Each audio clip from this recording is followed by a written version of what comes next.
Earth is flat.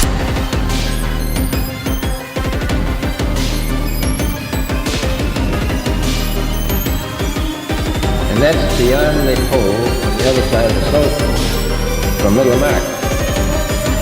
And I think it's quite astonishing that there should be an area as big as that unexplored.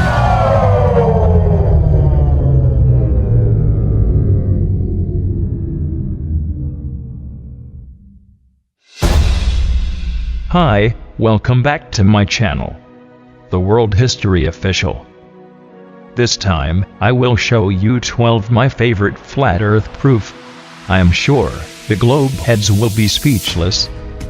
Before I go, don't forget to subscribe my channel if you enjoy the video. I am sorry to use robot voice on this video. I also put a text on this video so you can read them if you're not comfortable with this voice. Thank you. So, here we go. 1.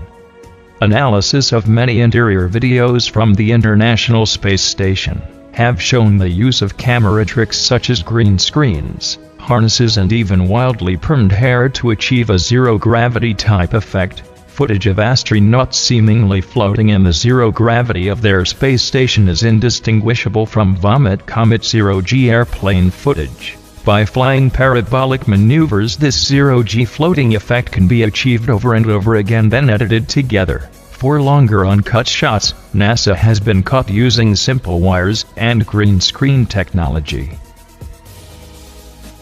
2. Pictures of the moon appearing upside down in the southern hemisphere and right side up in the north are often cited as proof of the ball Earth, but once again, upon closer inspection, provide another proof of the flat model. In fact, time-lapse photography shows the moon itself turns clockwise like a wheel as it circles over and around the Earth. You can find pictures of the moon at 360 degrees of various inclination from all over the Earth, simply depending on where and when the picture was taken. 3. Heliocentrists believe the moon is a ball, even though its appearance is clearly that of a flat luminous disk.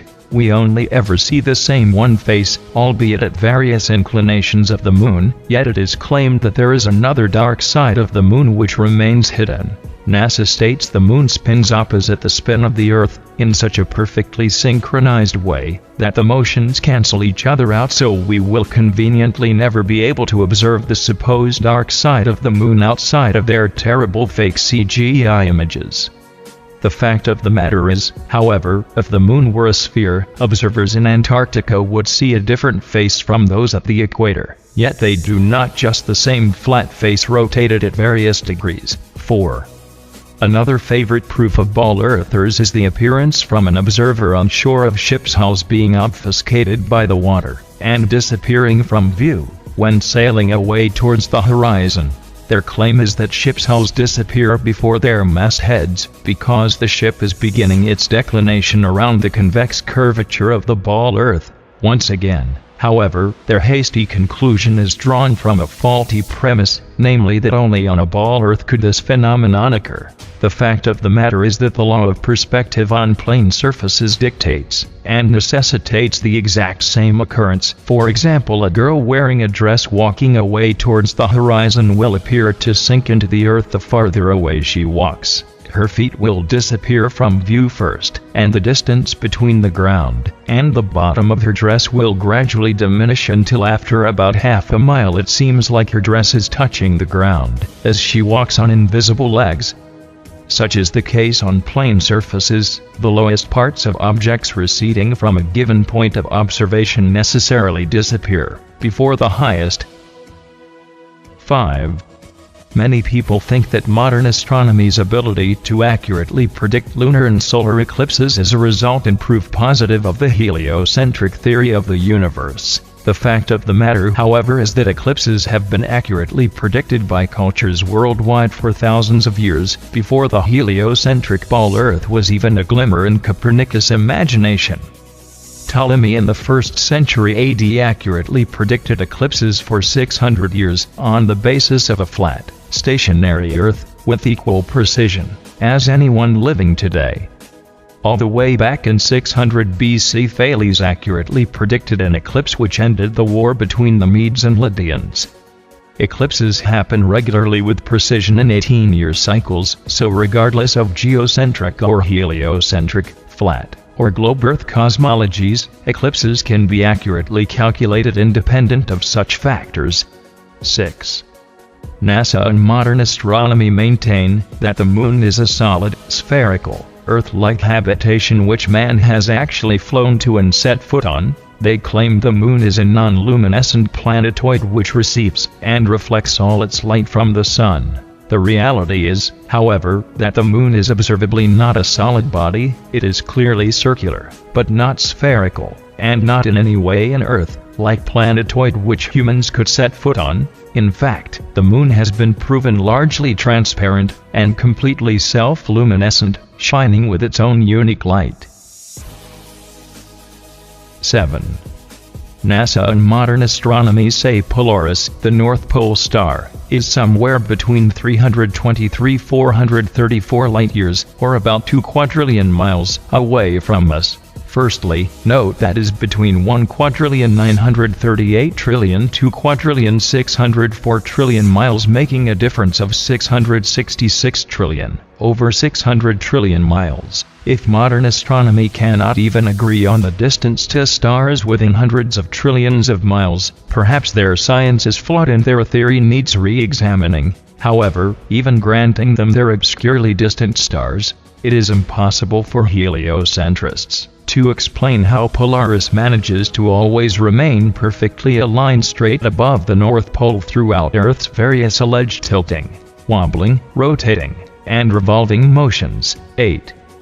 NASA and modern astronomy say the Earth is a giant ball tilted back, wobbling and spinning 1000 mph around its central axis, traveling 67,000 mph circles around the Sun, spiraling 500,000 mph around the Milky Way, while the entire galaxy rockets a ridiculous 670 million mph through the universe, with all of these motions originating from an alleged Big Bang cosmogenic explosion 14 billion years ago. That's a grand total of 670,568,000 mph in several different directions. We're all supposedly speeding along at simultaneously, yet no one has ever seen, felt, heard, measured, or proven a single one of these motions to exist whatsoever.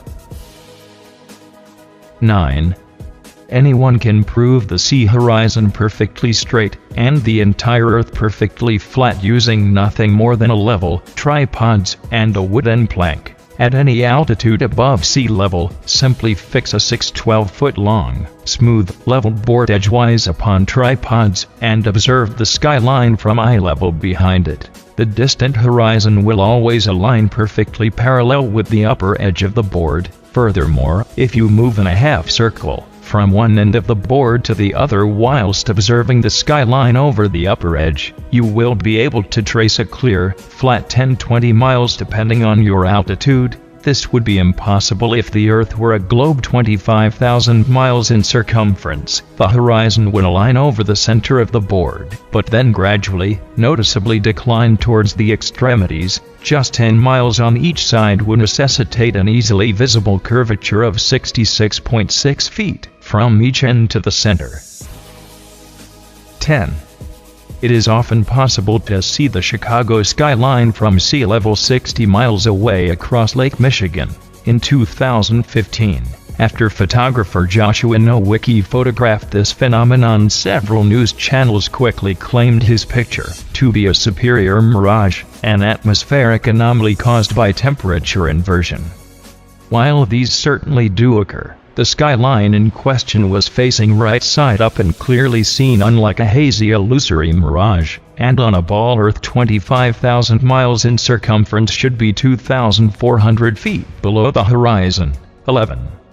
The Royal Belgian Geographical Society, in their Expedition Antarctique Belgique, recorded that during the most severe part of the Antarctic winter, from 71 degrees south latitude onwards, the sun sets on May 17th, and is not seen above the horizon again until July 21st. This is completely at odds with the ball Earth theory, but easily explained by the flat Earth model. The midnight sun is seen from high altitudes in extreme northern latitudes during Arctic summer because the sun, at its innermost cycle, is circling tightly enough around the polar center that it remains visible above the horizon for someone at such a vantage point. Likewise, in extreme southern latitudes during Arctic summer, the sun completely disappears from view for over 2 months because they're at the northern tropic. At the innermost arc of its boomerang journey, the sun is circling the northern center too tightly to be seen from the southern circumference. 12.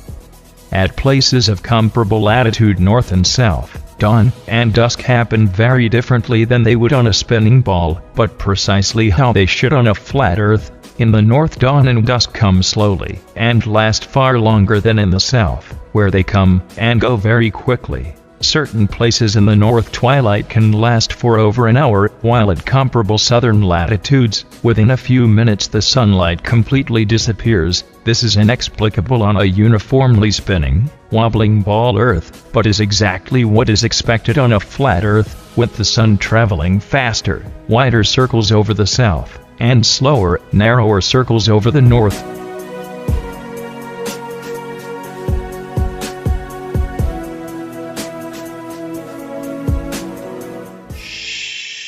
The Earth is flat.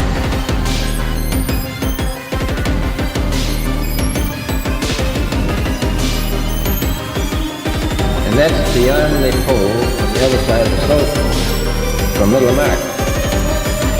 And I think it's quite astonishing that there should be an area as big as that on a